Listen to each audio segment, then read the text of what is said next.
गौतम बुद्धाचा संदेश सांगू चला रे. गौतम बुद्धाचा संदेश सांगू चला रे.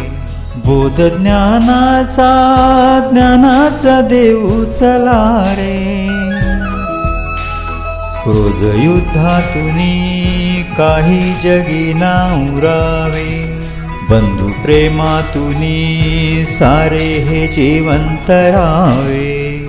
पंचशीलाच्या शब्दाची गाथा, बोधशुद्धीच्या तत्वाची गाथा, बौद्ध धम्माच्या संघाची गाथा. दिव्य मार्गाने जाऊ चला रे. गौतम बुद्धाचा संदेश सांगू चला.